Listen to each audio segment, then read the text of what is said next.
Napupuyat ka ba sa ML? Hulaan ko ang dahilan. May mga naglalaro ng ML para lakas ay mapatunayan.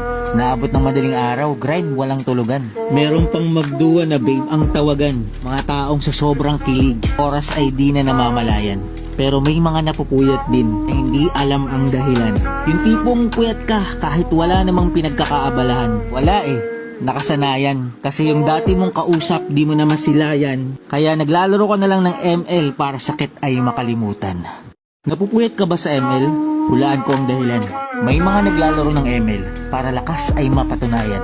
Naabot ng madaling araw, grind walang tulugan. Meron pang magduwa na babe ang tawagan. Mga taong sa sobrang kilig, oras ay di na namamalayan. Pero may mga napupuyat din na hindi alam ang dahilan. Yung tipong puyat ka kahit wala namang pinagkakaabalahan. Wala nakasanayan. Kasi yung dati mong kausap, di mo na masilayan. Kaya naglalaro ka na lang ng